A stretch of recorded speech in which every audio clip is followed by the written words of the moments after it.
this is really good for me to make sure that I'm revisiting these slides and to know that I'm telling people some new things about climate change. That you folks can take home with you and share with others. If you want me to send you a copy. All right. Thank you so much. Last team ready?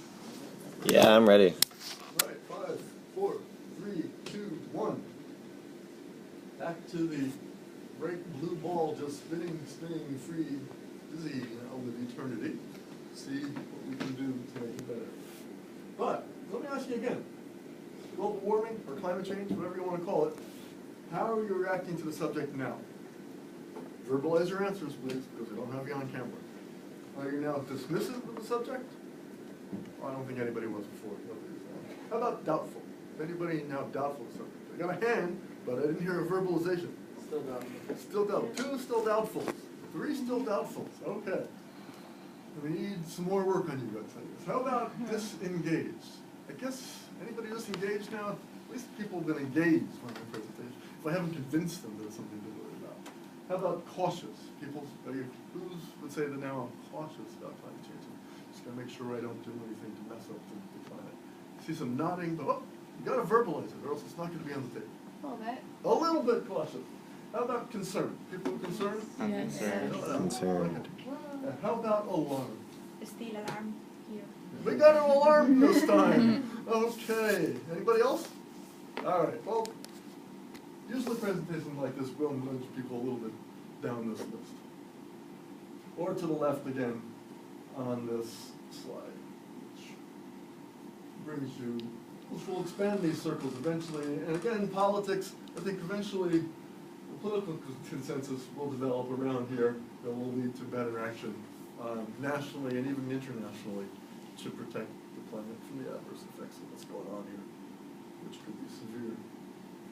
So here are some things you can do. 1, speak up. Don't let the denial of climate change go unchallenged. Use social media and traditional media to get the word out. There's a hashtag you can use, or reality. If you want to get sort of like pre-written sound bites, but word bites that you can drop in to the comments fields on websites to counteract wrong statements that you see on the web, go to realitydrop.org. The whole point is why they call it reality drop is you're dropping the reality onto the websites. You can write letters to the editor, you can call radio and TV stations, or you can go and get trained by Al Gore. I got trained in Chicago. Last time he did it, I think it was in Australia. I think he does one in the US and one internationally every year now. All right, personal choices. You can make a difference. Every little bit makes a difference. It's like voting. Every little vote can make a difference. The professor's hoping not to get political, like I said, but I did hear from him that he did poll the class on who had voted, and the number he gave me, the number of people who had voted in this class was rather disappointing to someone 15%. like me. 15%. Lovely. All right. Anyway, how about boosting that number for helping protect the climate, helping protect the world? Make consumer choices that reduce your energy use, consider the environmental impacts of the items you buy, improve the energy efficiency where you live, in your workplace, or school. Think about the new LED light bulbs, light emitting diode light bulbs.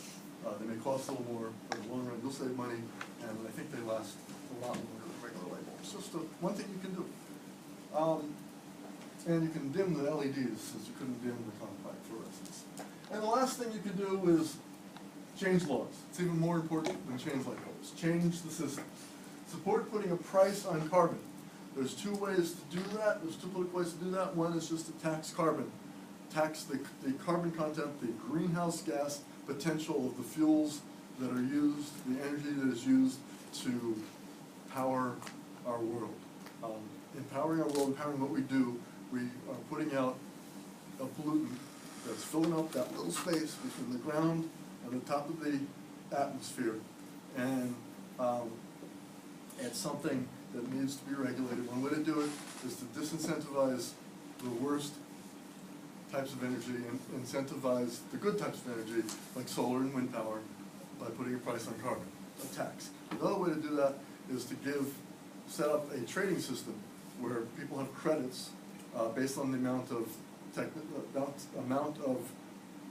greenhouse gases they've been historically emitting. You say that's the number of credits they're going to get, and if they figure out a way that they can cheaply reduce their emissions of greenhouse gases, they can sell those credits to somebody else and reduce their own emissions. And then you make the price of the credits get higher, you remove some of the credits from the economy, from the trading system, and that's another way of bringing down the amount of greenhouse gases that are emitted.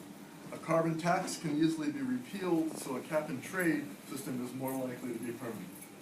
So, getting back to politics again, tell your leaders this matters to you. Let them know you'll support or strongly oppose them based on what they say and do about solving the climate crisis. So, that's the end. Fin, in the cinematic term, the French, or fin du monde, is it the end of the world? We hope not. Fin du monde is also the name of a beer I like, but that's a long other story.